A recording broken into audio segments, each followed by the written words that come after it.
안녕하세요. 제 사연을 듣고 계시는 청취자 여러분께 반가운 인사를 올립니다. 저는 아직 30밖에 되지 않은 요가 센터에서 요가 강사를 하고 있는 여자랍니다. 고작 나이 30에 어떤 일을 겪었길래 이곳을 찾아와 사연을 쓰고 있는지 무척이나 궁금하실 것 같습니다. 제가 겪은 이야기를 지금부터 하나하나 풀어보도록 하겠습니다. 저의 언니 같은 마음으로 혹은 엄마 같은 마음으로 같이 화를 내주시고 욕을 해주시면서 끝까지 들어주시면 감사하겠습니다. 저는 대학생 시절에 처음으로 요가에 푹 빠지면서 영상과 몸을 돌보는 휴식 시간에 대해 깊게 생각을 하게 되었습니다. 대학도 사실 겨우겨우 들어가기도 했고 그저 그런 성적에 맞춰서 진학을 했기 때문에 제가 가고 싶었던 전공을 선택할 수도 없었거든요. 무료한 대학 생활을 하며 학사 경고를 맞기도 했고 동기들이랑 잘 어울리지도 못하고 휴학을 반복했었습니다. 관심이 없는 학과이다 보니 강의 내용도 따라가기 어렵고 저만 자꾸 겉돌게 되니까 자연스럽게 아웃사이더, 소위 말하는 아싸가 되더라고요. 그래도 예쁜 얼굴에 몸매는 열심히 운동으로 가꾸고 있었던 터라 남자 학우들에게 인기는 있었지만 그거 아시죠? 남자인 친구들이 늘어날수록 여자인 친구들에게는 배척을 당하고 미움을 산다는 것을요. 결국 동기들 사이에서 꼬리가 9개 달린 여우라는 소문이 나기 시작했고 대다수의 여학우들이 저랑 어울려 다니기 싫어한다는 걸 알게 된 남자 학우들도 슬슬 저를 피하기 시작했습니다. 저는 사실 뜬 소문이었던 터라 너무나도 억울했지만 사실 학교 자체에는 그다지 미련이 없었기 때문에 그런가 보다 하고 신경 안 쓰려고 노력했죠. 그때마다 저를 달래준 건 친구도 술도 유흥도 아닌 바로 요가였습니다. 학교에 다니는 동안에는 그냥 취미처럼 즐기다가 교양 수업으로 학점을 겨우겨우 맞춰 대학을 졸업한 이후에는 제대로 배우기 시작했습니다. 몸도 가벼워지고 자연스럽게 몸매 라인도 살고 다이어트는 당연하고요. 요가는 제 인생이나 다름없는 운동으로 자리를 잡게 되었습니다. 요가가 되게 정적인 운동 같다고 생각하실 텐데요. 사실 종류가 진짜 다양한 운동이거든요. 하타, 아시탄가, 빈야사 같이 요즘 유행하는 플라잉 요가까지 저는 모든 요가를 안 해본 게 없을 정도로 빠삭하게 외웠습니다. 아시탄가는 한 번 하면 땀으로 온몸이 흠뻑 젖을 정도로 격정적인 운동이기도 하고요. 제가 말로 100번 설명해봐야 한 번 운동해 보시는 게 좋을 테니 동네에 요가 센터가 있다면 꼭 한번 해보셔요. 아무튼 저는 즐겁게 요가를 했고 강사님의 추천으로 강사 자격증도 취득을 했고 본격적으로 강사로서 일을 시작하게 되었습니다. 처음에는 센터 강사로 일하기엔 경력이 너무 부족해서 헬스장에 취직을 하게 되었어요. 헬스장에 보면 사이드 프로그램으로 필라테스도 하고 요가도 하고 많은 것들이 있잖아요. 그 강사로 취직을 하게 된 거죠. 시간당 얼마 하는 식의 페이를 받으면서 일을 했는데 제가 또 인물이 좀 괜찮다고 했잖아요. 어리지, 몸매도 죽이지, 이쁘지. 헬스장에 온 회원들이며 트레이너들이며 모두들 저랑 밥 한번 먹어보려고 줄을 섰었죠. 제 나이가 고작 26살이었으니까 그런 관심이 너무 즐겁고 재미있을 때 아니겠습니까? 이 회원이랑 밥 먹고 저 회원이랑은 커피 마시고 하면서 요가 수업 들으라고 권유도 하고 회원도 늘리고 회원들이 점점 늘어나니까 헬스장 관장님이 저를 예뻐해 주셔서 시급도 팍팍 올려주셨습니다. 그렇게 열심히 관심 속에서 하루하루를 즐기고 있었는데 헬스장에서 회원 한 분이 저에게 사귀자고 고백을 한 것이었죠. 근데 제가 약간 철벽 같은 걸 좀 치고 다녔거든요. 직장 내에서 연애는 하지 말자 주의였어요. 왜냐면 서로 껄끄러워질 게 뻔하잖아요. 연애하면 분명 티가 날 텐데요. 거기다가 헤어지기라도 하면 누군가는 그 헬스장을 떠나야 하는데 그것도 부담스럽고요. 당연히 저는 일로 만난 관계에서 연애할 마음이 없다고 거절을 했죠. 다른 회원 몇 명도 저에게 고백을 하고 사귀자고 했는데 제가 다 거절했거든요. 그렇게 거절한 회원들이 한 4명 정도 됐어요. 회원들도 처음에는 불나방처럼 달려들다가 제가 아무랑도 사귀지 않고 모두 거절을 하니까 그냥 그림의 떡이구나 하면서 들러붙지 않았죠. 물론 밥이랑 커피는 사준다고 하면 냉큼 얻어먹고 다니긴 했지만요. 그런데 어느 날 우리 헬스장에 진짜 누가 봐도 한 번 더 돌아볼 만큼 잘생긴 남자가 등록을 한 거예요. 몸도 장근육이 불룩불룩 야무지게 좋고 생긴 것도 진짜 잘생겼는데 더 멋있는 포인트는 말이죠. 차가 한 3대 있는 것 같더라고요. 요일별로 차를 바꿔 타고 등장하는데 하나같이 비싼 외제차를 끌고 오는 겁니다. 그중 하나는 억대 스포츠카라고 하더라고요. 다른 회원들도 시기와 질투, 부러움이 섞인 채로 뒷말들을 하는데 남자들의 질투가 어마어마하게 무섭더라고요. 관장님한테 슬쩍 그 회원에 대해 물어보니까 완전 금수저라고 하더라고요.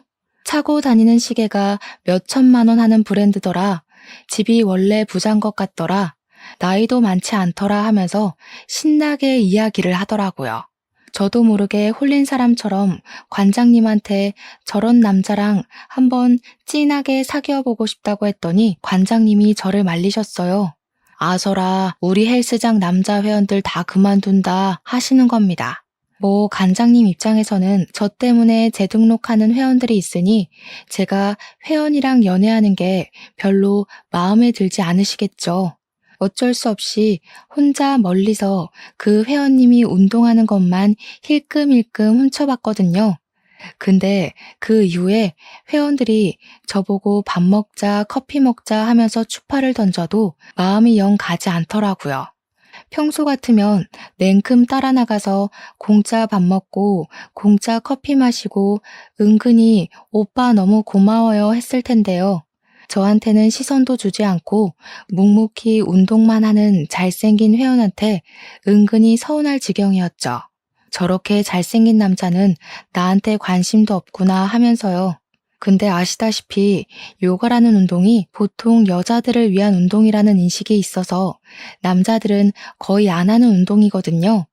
자세가 유연성을 요구하기도 하고 몸매 라인을 정리하기 위한 운동이고 동작이니 근육을 원하는 남자 회원들한테는 만족스럽지 못한 운동이기도 하죠. 남자들은 땀 뻘뻘 흘리면서 막 누가 봐도 허리가 아작날 것 같은 역기 같은 거 들면서 운동하는 걸 과시하잖아요. 물론 요가에도 아시탄가라는 격정적인 운동이 있긴 하지만 남자 회원들에게는 매력적이지 못한 운동이죠. 누워서 호흡하고 명상하고 하는데 다들 지루해하기만 하고 별로 좋아하지 않았어요. 저랑 친해지고 싶어서 몇 번 수업을 받았던 남자 회원님들도 결국에는 떠나가더라고요. 아무튼 제가 제일 한가한 타임이 오후 9시 타임이거든요. 이때 보통 주부들은 집에서 아이들을 돌봐야 하는 시간이고 젊은 회원님들은 술 마시러 떠나는 시간이라서요. 저의 마지막 타임이기도 하고 끽해봐야 한두 명 정도 수업을 신청하면 일부러 8시 타임으로 옮겨놓고 빨리 퇴근해버려요. 관장님도 그 정도는 눈 감아 주시고요. 근데 그 금수저 회원님께서 덜렁 9시 요가를 신청해 두신 거 있죠? 더 신이 났던 건 9시 타임에 금수저 회원님 말고 다른 분들은 아무도 신청을 안 했더라고요. 평소 같으면 8시 타임으로 당기고 1시간 일찍 하는 퇴근을 꿈꿨을 텐데 제가 이런 절호의 기회를 놓칠 수 없죠. 일부러 9시까지 기다렸다가 완전 1대1 맞춤 수업으로 요가를 했어요. 어떻게 해서든지 흥미를 주고 싶은 마음에 어려운 동작들은 피하고 PT랑 비슷한 동작들로 커리큘럼을 수정해서 맞춤형 운동을 보여드렸죠. 1시간이 너무 순식간에 사라지고 수업이 끝났는데 저한테 요가가 이렇게 격정적인 운동인지 몰랐다고 생각보다 너무 재밌다고 해주셨어요. 처음으로 금수저 회원님과 말을 섞게 된 것이었는데 정말 목소리도 완전 중저음으로 좋더라고요. 와, 이 남자 진짜 인기 많겠다. 나 같은 건 넘볼 놈이 아니었구나 싶어서 한편으로는 슬프기도 했고요. 별다른 말 없이 안녕히 가세요 하고 퇴근할 준비를 하려고 하는데 회원님께서 저에게 다시 말을 걸어오셨습니다. 혹시 이 수업 시간에 사람이 없나요? 하시길래 양심에 좀 찔리긴 했지만 그렇다고 대답을 했죠. 그러니까 오늘 수업을 받아보고 요가에 흥미가 생겼다면서 혹시 1대1 수업도 가능하냐고 물어보시더라고요.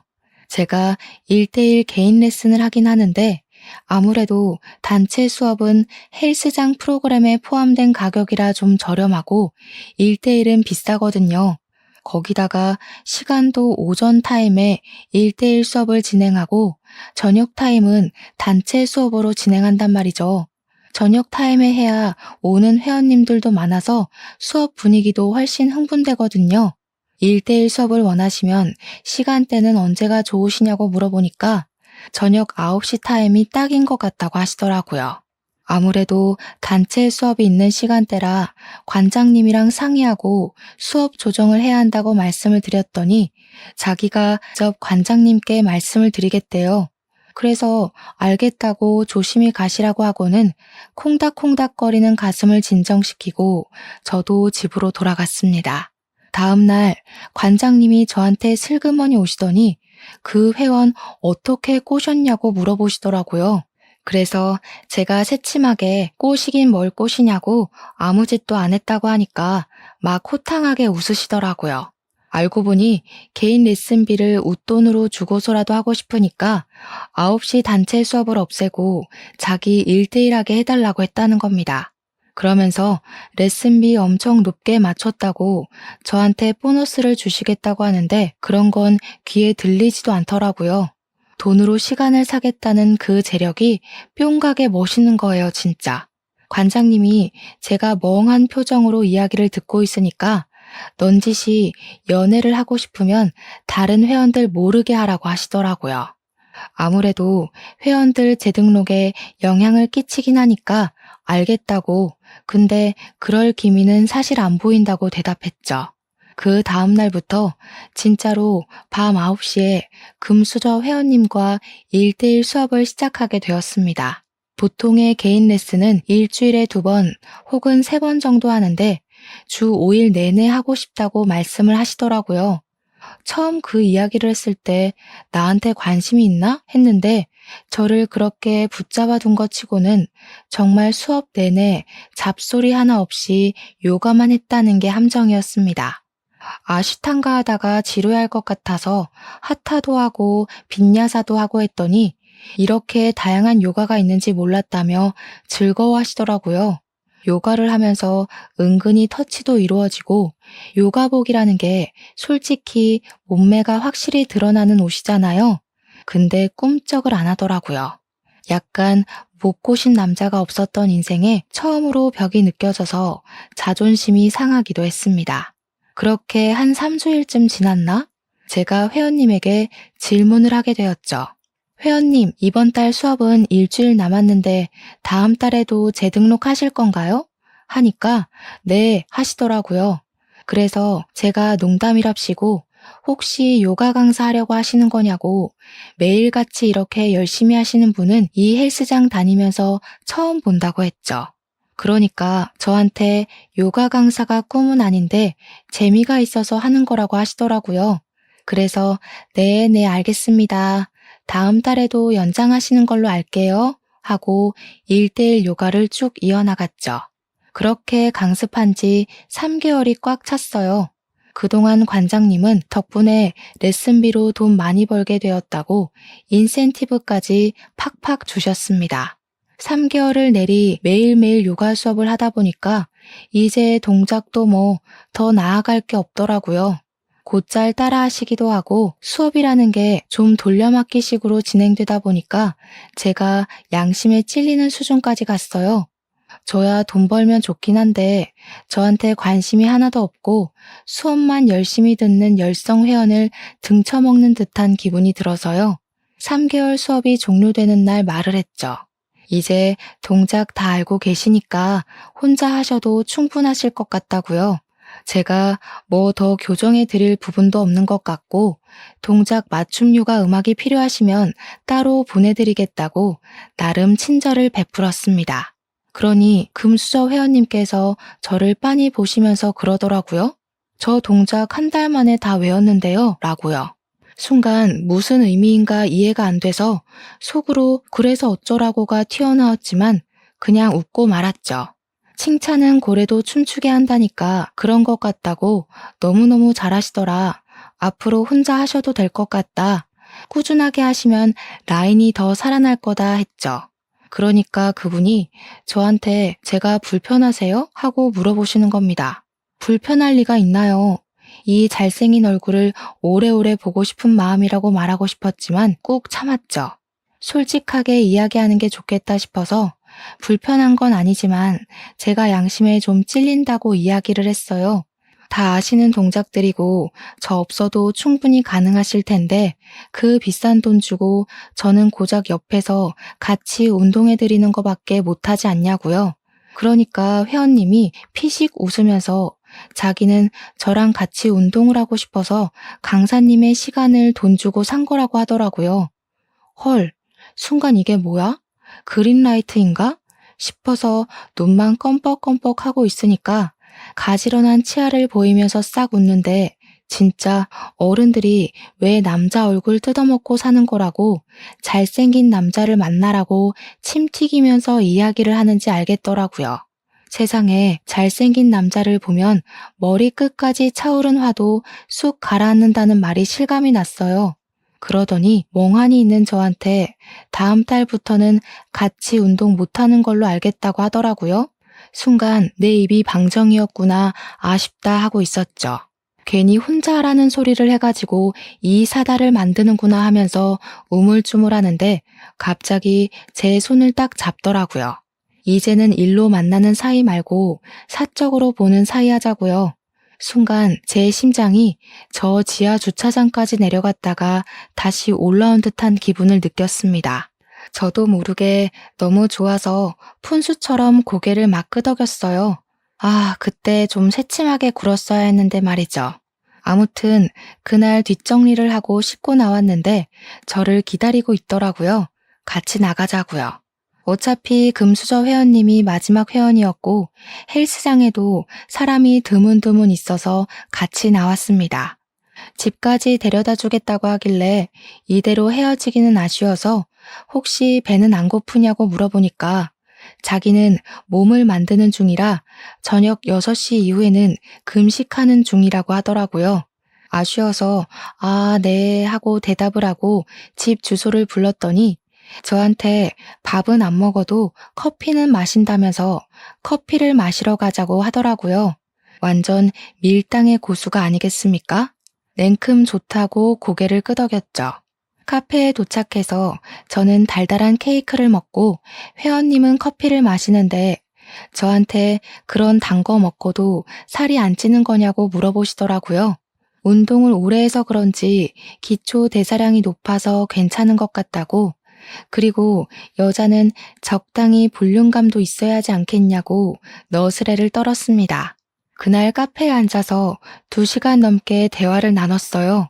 나이도 저보다 4살 연상이라는 것을 알았고 증권회사에서 억대 연봉을 받으며 일을 하는 증권회사원이라는 것도 알게 되었죠. 집까지 그 비싼 차로 데려다주고 조심히 가라고 인사를 하는데 저한테 입을 맞추더라고요. 제가 놀래서 헉 소리를 내니까 앞으로 우리 이제 사귀는 거다 하면서 가더라고요. 그렇게 남자친구가 생겼습니다. 당연히 헬스장에서는 비밀로 하기로 하고 사귀기 시작했지만 그게 쉽게 숨겨질 리가 없지 않겠습니까? 관장님이 먼저 눈치를 채고는 절대 다른 회원들에게는 비밀로 해달라고 신신당부를 하시길래 약속까지 걸었습니다. 근데 글쎄 남자친구랑 저랑 한 3개월을 경찰과 도둑마냥 숨어서 만나고 있다가 제가 퇴근하는 시간에 맞춰 헬스장 밑에서 저를 기다리고 있었던 어느 날이었어요. 제가 보이자마자 주위에 아무도 없는 걸 확인한 뒤 뽀뽀를 하고 차에 올라타서 집으로 향했단 말이죠. 분명 두리번거리며 확인했을 때 아무도 없었는데 그 장면을 목격한 회원님이 있었던 거예요. 하필이면 저에게 선물 공제도 하고 밥도 사주고 3번이나 고백했다가 차인 회원님이었던 거예요. 다음날 관장님을 찾아가서 제가 자기를 가지고 논 게 틀림없다면서 헬스장에 있는 회원님들에게 다 들리게 큰 소리로 난리를 쳤습니다. 거기다가 저한테 차인 인간들한테도 다 소문내가지고 그 사람들끼리 똘똘 뭉쳐서 관장님을 찾아간 거죠. 회원 관리를 이딴 식으로 해도 되는 거냐고, 불려우 같은 게 헬스장 물 다 흐리고 있다면서 당장 자르라고 했대요. 아니, 제가 누구를 만나든 말든 자기들이 무슨 상관인지 그땐 진짜 너무 억울하고 화가 나더라고요. 제가 뭐 마음에 들지 않아도 받아먹었으면 한 번은 만나야 되는 법이라도 있나요? 관장님이 저한테 일주일 정도 휴가라고 생각하고 쉬다 오라고, 그때까지 정리될 인간들은 다 떠날 거라고 하더라고요. 너무너무 죄송했기에 그럴까 싶긴 했지만 솔직히 제가 왜 피해야 하는지 모르겠더라고요. 무서울 것도 없고 쭉정이 같은 놈들 때문에 제가 피하면 소문만 더 더럽게 날 것 같았고요. 피할 이유 없다고 그냥 출근하겠다고 하고 나갔는데 제가 요가실에 들어서자마자 저한테 차였던 인간들이 줄줄이 소시지처럼 들어오더라고요. 저한테 꽃뱀이냐고 막 삿대질하면서 이야기를 하는데 기가 막혀서 제가 무슨 소리들 하시는 거냐고 뾰족하게 대꾸했죠. 그러니까 자기들이랑 밥 먹고 커피 마시고 살랑살랑 굴더니 연애는 돈 많고 잘생긴 놈이랑 하는 거 아니냐고, 관장님이 정리될 때까지 성격 죽이고 참으라고 했는데 저런 소리를 듣고 어떻게 참겠습니까? 바로 그냥 질러버렸죠. 그러면 회원님들이 잘생기고 돈이라도 많던가요? 자기들 능력 안 돼서 저 하나 꼬시지도 못해놓고 이게 무슨 자격지심이람? 제가 좋아하는 사람이랑 연애를 하겠다는데 왜 감나라 배나라 하세요? 제가 커피 사달랬어요? 밥 사달랬어요? 먼저 사주겠다고 나가자고 하더니 왜 저를 꽃뱀으로 만들어요? 근데 하필 그 타이밍에 요가 수업 들으러 왔던 아주머니 회원님 한 분이 그걸 들었던 거죠. 그 아줌마 입이 진짜 촉새였거든요. 남자 여럿이 와서 따지고 드니까 이리저리 소문을 이상하게 낸 거죠. 제가 이 남자 저 남자 다 꼬시고 다니다가 결국에는 잘생긴 금수저 물어서 한몫 챙기려고 판을 짰다고요. 와, 진짜 제가 지나가기만 하면 다들 수근수근 거리는데 속상해서 눈물도 몇 번 흘렸어요. 그때 제 남자친구가 그러더라고요. 이런 데서 고생하면서 일하지 말고 자기랑 결혼하자고요. 연애한 지 고작 3개월 지났는데 결혼이라니 상당히 오버하는 것 같고 너무 섣부른 판단이라 느껴지시죠? 근데 그때는 그런 거 생각할 겨를이 없었어요. 이미 이 사람에게 푹 빠져 있었고 결혼하자는 그 말 자체가 구원처럼 들렸거든요. 저는 바로 결혼하겠다고 대답을 했습니다. 저는 헬스장을 그만두게 되었고 본격적인 결혼 준비에 돌입을 하게 되었습니다.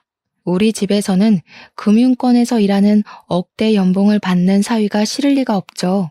거기다가 집도 완전 금수저 집안이었으니까요. 오히려 집안 격차가 심하게 나는 것 같다면서 우리 딸이 무시당하고 고생할까봐 걱정이 되어 시집을 보내도 될지 말지 고민이 된다고 하셨습니다. 우리 예비 신랑이 부모님 손을 잡고 절대로 힘들게 하지 않을 거라고 걱정하지 마시라고 신신당부를 했습니다. 결국에는 번지르르한 우리 예비 신랑의 얼굴에 홀라당 넘어간 부모님은 결혼을 허락해 주셨습니다. 시댁에도 자연스럽게 인사를 드리러 갔는데 진짜 집에 도착하고 나서 깜짝 놀랐어요. 강남에 엄청 비싸다고 늘 집값 순위에 오르락내리락하는 주상복합에 사시더라고요. 연예인 누가 살더라, 정치인 누가 살더라 하면서 저 주상복합에 살아보고 싶다 하는 사람들이 있을 정도로 입에 오르는 곳이었습니다.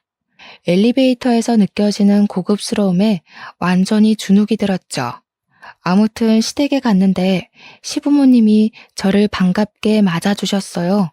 그런데 시부가 저한테 직업이 뭐냐고 물어보시는 겁니다. 그래서 담담하게 요가 강사라고 대답했죠. 그러자 요가 강사? 그거 좀 그런 직업 아니니? 하면서 저를 아래 위로 쭉 훑어보셨어요.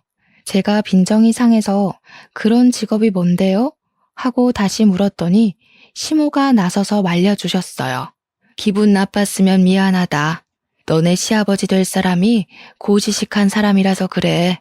나도 요가하는 거 엄청 좋아하는데 우리 며느리가 틈틈이 좀 가르쳐주고 하면 좋겠구나. 나이를 먹어서 그런지 요가 같은 거 하면 스트레칭도 되고 좋더라고. 시모가 살갑게 웃으면서 이야기를 해주시니까 저는 신이 나서 좋다고 대답했죠. 시부는 저를 약간 뜨뜨미지근하게 대하시면서 몇 살이라고? 하고 또 한 번 질문을 하셨어요. 제가 27살이라고 대답을 하니까 고개를 끄덕이시더라고요. 아직 20대 후반이면 뭐 한두 살 더 어렸으면 좋았겠지만 말이야. 애 낳기는 나쁘지 않은 나이로구나. 너는 이 집에서 아무것도 할 일 없다. 그냥 아들만 줄줄이 낳으면 된다 이 말이야. 우리 집이 손이 아주 귀한 집이거든.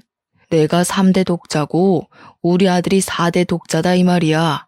네가 아들을 하나 낳아주면 차를 바꿔줄 거고 둘을 낳으면 강남에 집을 떡하니 사줄 거고 셋을 낳아오면 내 건물을 하나 증여해주마. 저는 그 말에 입을 떡 벌렸습니다. 아들만 낳아오면 된다는 말을 귀에 딱지가 앉을 정도로 들었어요. 그리고 결혼식도 정말 연예인 부럽지 않게 성대하게 올렸습니다. 집안의 4대 독자가 결혼을 한다는데 다른 집안에 얕보이면 안 된다고 하시면서 드레스도 해외에서 공수해온 드레스로 맞춰주셨고요. 식대가 1인당 18만 원이나 하는 누구나 알 법한 호텔에서 결혼식을 올렸습니다. 신혼집은 남편이 혼자 살고 있었던 집에 몸만 쏙 들어갔습니다. 저희 집에서 혼수를 바꿔주시겠다고 했는데 남편이 싹 거절했어요. 신제품으로 바꾼 지 얼마 안 됐다고 집안 살림 다 바꾸면 돈 낭비하는 거라고 나중에 노후자금 쓰시라고 하더라고요. 하나하나 배려해주는 남편의 말에 우리 가족들 모두 감동을 받았죠. 저는 결혼을 한 이후에 요가 강사 자리를 포기하지 않았고 재빨리 헬스장에서 일했던 경력을 토대로 요가 센터를 돌면서 면접을 보았습니다. 어쨌든 사회에서 예쁜 얼굴은 모든 일에 플러스 되는 요인이기도 하죠. 저는 바로 취직을 할 수 있었고 꽤 큰 센터에서 일을 하게 되어 월급도 매우 괜찮은 수준으로 협의를 보게 되었습니다. 남편에게도 취직을 했다고 자랑을 하니까 갑자기 버럭하더라고요. 아버지 말씀 뭘로 들은 거냐고. 우리 빨리 임신을 해야 하는데 대뜸 취직이 무슨 소리냐고요. 아직 27살밖에 되지 않았으니까 하루빨리 자식들 줄줄이 낳고 나면 몸 회복도 빠를 거고 출산 후에 요가 강사해도 되지 않냐고 하더라고요. 출산하면 여자 몸이 얼마나 망가지는데 하루아침에 요가 강사 일을 할 수 있겠습니까? 거기다가 제 친구들 중에는 시집간 친구들이 하나도 없는데 혼자 애까지 낳으면 제가 얼마나 외롭고 쓸쓸하겠어요. 이왕이면 친구들이랑 같이 육아하면서 정보 공유하고 지내는 게 좋지 않겠어요?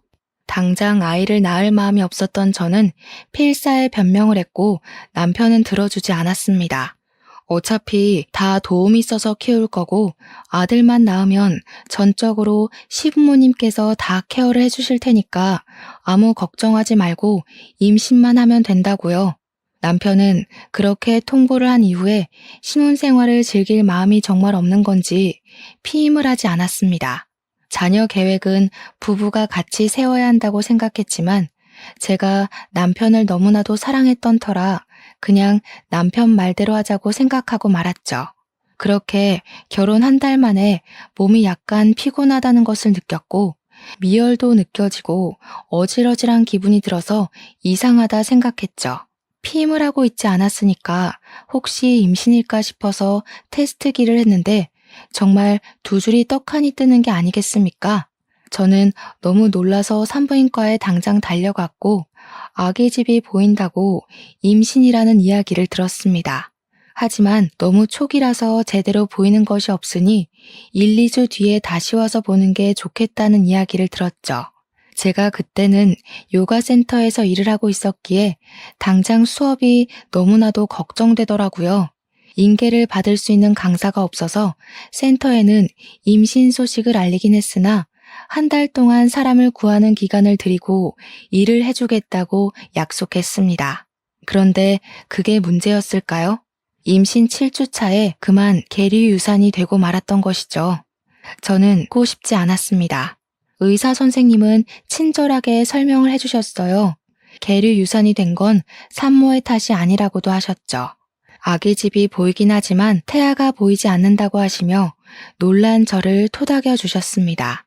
계류 유산은 누구나 겪을 수 있는 일이고 산모님 회복이 가장 중요한 거라고 저에게 마음의 상처를 너무 받지 말라고 하셨어요.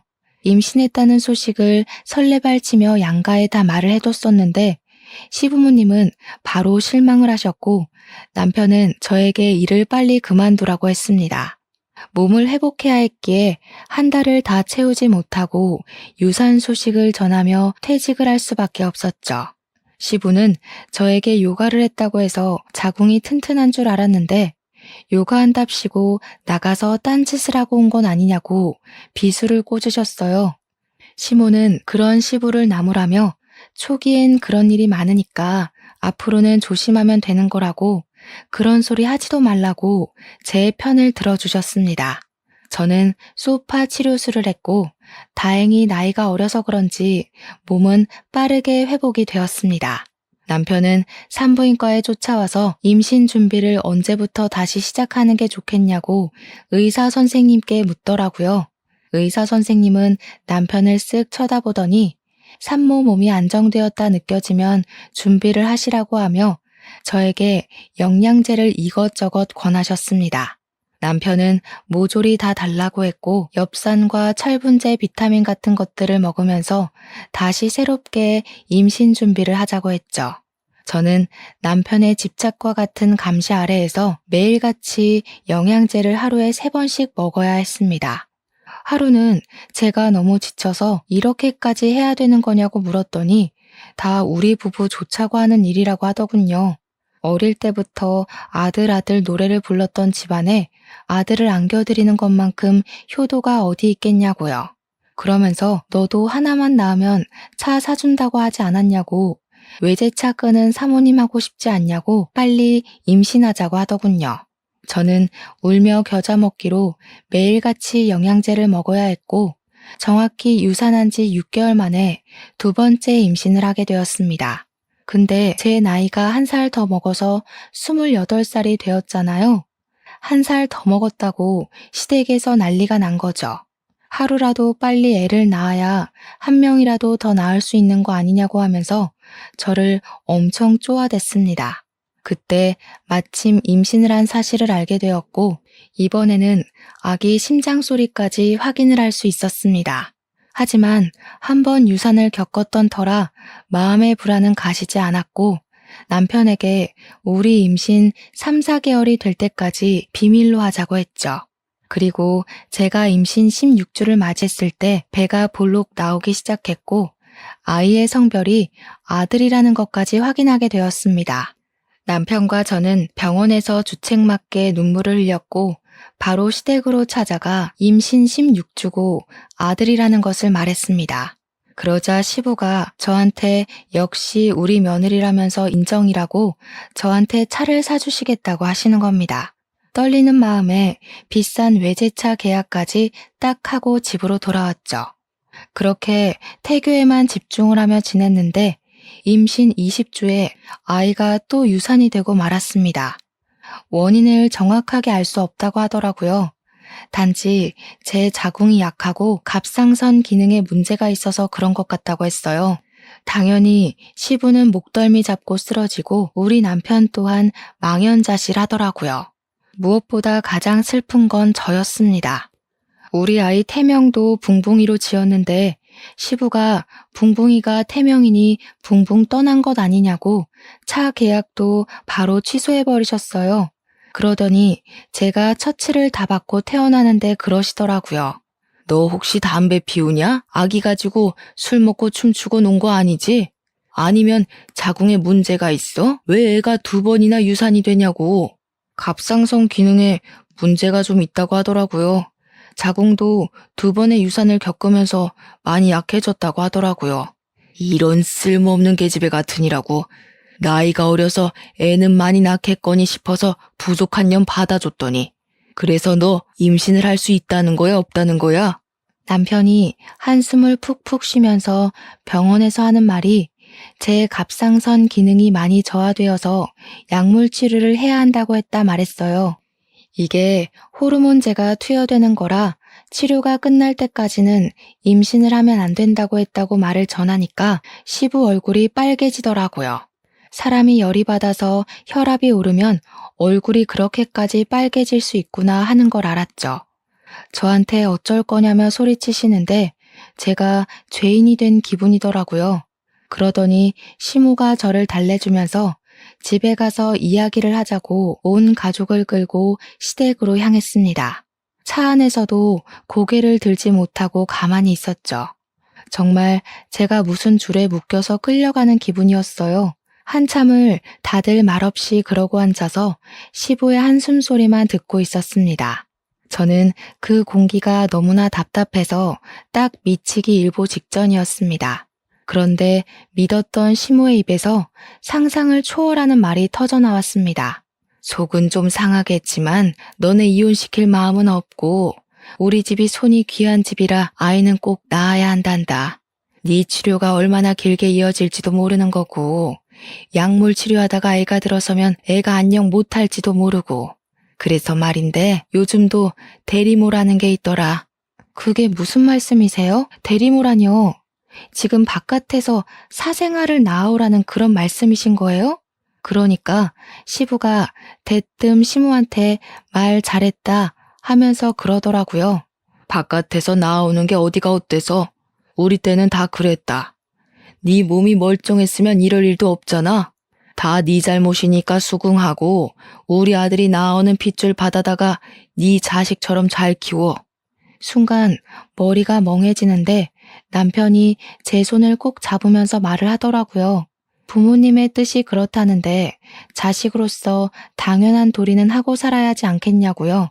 아이를 원하신 게 하루 이틀이 아니니 우리가 받아들이자고 하는 겁니다. 아니, 그걸 지금 제 손을 꼭 잡고 할 말입니까?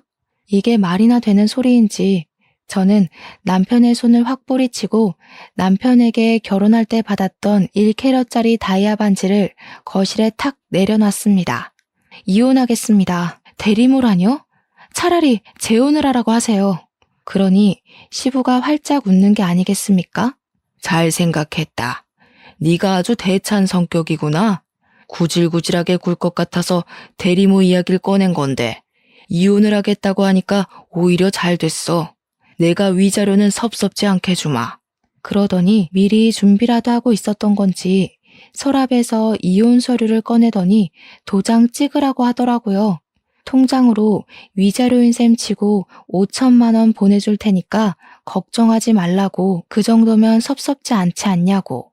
그날 정말 깊은 배신감에 치가 떨리고 정신까지 나가버려서 도장을 바로 찍어주었습니다. 도장 찍자마자 제 앞에서 5천만 원을 제 통장으로 송금해 주더군요. 너무 억울하고 속이 상해서 울면서 친정으로 갔더니 부모님이 걱정하면서 물어보시길래 솔직하게 다 말했습니다. 우리 부모님도 정신 나간 것들 아니냐고 쌍놈의 집안이라고 욕을 하면서 그런 집안을 대이어서 뭐하냐고 소리를 치시더군요. 신혼집에서는 정말 제가 몸만 들어갔던 거라 가지고 나올 짐도 없었습니다. 옷 몇 개 있던 것도 칼같이 친정으로 택배 보내놨더라고요. 저는 정신을 차리고 바로 갑상선 치료에 돌입했고 약물 치료를 하며 구직 활동을 했습니다. 다행히도 꽤 큰 체인을 가지고 있는 요가 센터에 취직을 하게 되었고요. 몸을 돌보면서 운동을 병행하고 있었는데 이혼한 지 3개월쯤 지나서 예전 헬스장 관장님께 연락이 온 겁니다. 너 이혼한 거 진짜야? 어떻게 하셨어요? 어디 말도 안 했는데. 야, 네 전 남편 우리 헬스장 다시 등록했어. 여기 여자 트레이너랑 사귄다고 하더라. 어찌나 뻔뻔한지 여기 회원님들이 그 소문 다 알고 쳐다보는데도 꿋꿋하게 둘이 하루 종일 붙어 있는다니까. 그래서 저는 그냥 관심 없어요 하고 끊었습니다. 어떻게 이혼한 지 3개월 만에 새 여자친구랑 하하호호 할 수 있는지 저는 이렇게나 아픈데 말이죠. 그렇게 시간이 흐르고 흘러 1년쯤 지났을 때였습니다. 저는 갑상선 치료를 무사히 끝마쳤고 건강도 예전처럼 좋아졌습니다. 요가 센터에서 자리도 잡았고 전 남편도 완전히 지워버린 채 잘 살고 있었는데 관장님이 갑자기 연락 와서는 그 둘이 결혼을 했다고 하는 겁니다. 저한테 왜 이런 소식을 전해주시냐고 그만하시라고 하니까 관장님이 더 충격적인 이야기를 하셨어요. 아니, 근데 그게 끝이 아니야. 걔네 이혼도 했다? 벌써요? 왜요? 불임이래. 헐, 그 여자가 임신 못하니까 또 이혼시킨 거예요? 무슨 소리야. 네 전 남편이 불임이란다 글쎄. 왜 여자 트레이너랑 사귀면서 둘이 운동 죽어라 했다고 했잖아. 그때 근육을 더 키우면 멋있겠다는 트레이너 말에 스테로이드성 약물을 생각 없이 복용했다고 하더라. 이게 적당히 하면 괜찮은데 과하게 맞은 건지 정자 기능에 문제가 생겨서 불임됐다고 하대? 그러면서 벌 받은 거라고 저한테 꼭 이 사이다 소식을 전해주고 싶었다면서 안부 조금 물어보고 끊으시더라고요. 정말 대박이지 않나요? 4대 독자니 뭐니 하더니 결국 불임으로 끝이 나다뇨. 이게 다 자기 업보지 않겠습니까? 2번 유산했다고 대리모 운운하더니 결국 벌 받은 거죠. 관장님도 나중에 문자로 저한테 속 시원하지 않냐고 어쨌든 행복하게 잘 살라고 하시더라고요. 저는 완벽한 결말에 기분이 날아갈 듯 좋아졌습니다. 이래서 사람 앞길은 모르는 거라고 하죠. 그 이후에 어떻게 알게 된 것인지 제가 일하는 요가센터 앞으로 전 남편이 딱 한 번 찾아왔습니다. 제가 두고 갔던 1캐럿짜리 결혼 반지를 다시 주면서 저에게 다시 합치자고 1년 동안 저를 잊은 적이 단 한 번도 없다고 거짓말을 하더라고요. 제가 관장님의 연락을 받고 모든 걸 알게 된 건 꿈에도 생각 못하는 것 같았습니다. 이제 우리 부모님 아이에 대한 미련 없으셔. 내가 다 설득했으니까 우리 예전처럼 행복하게 살자. 무슨 소리야? 너 1년 동안 바빴잖아. 재혼도 하고 이혼도 하고. 그걸 네가 어떻게 알아? 심지어 약물 복용하다가 불임까지 됐다며? 4대 독자 어떡하니? 너네 부모님도 아이에 대한 미련이 없으실 수밖에 없지. 아들이 씨 없는 수박인데. 그러니까 억지로 제 손에 반지를 쥐어주면서 다시 잘해보자고 애원을 하길래 밭 밑에 보이는 하수구에 반지를 떨어뜨렸어요. 무려 1캐럿짜리 다이아 반지를요. 제가 하수구에 던지니까 전 남편이 사색이 되어서 그게 얼마짜린데 하는데 웃음이 나더라고요. 얼마짜리긴 이거 10개를 가지고 와도 너랑은 다신 안 만나지 이 고자 새끼야. 그리고 뒤돌아서 걷고 있는데 슬쩍 전 남편을 보니 하수구에 막대기 집어넣고 있더라고요. 그 1캐럿짜리 다이아 반지 꺼낸다고요. 그래 봐야 시궁창 냄새가 사라지겠어요. 전 남편 꼴이랑 딱 어울리더라고요. 빛 좋은 개살구죠. 저는 아주 속 시원하게 마침표 찍고 지금은 열심히 회원님들과 요가하면서 마음 다스리고 건강하게 지내고 있답니다. 여러분들도 빛 좋은 개살구에 속지 마시고 사람 내면을 보면서 만나세요. 참, 그 사람의 집안도 말이에요. 아무튼 제 사연은 여기서 마무리하겠습니다. 다들 감사합니다.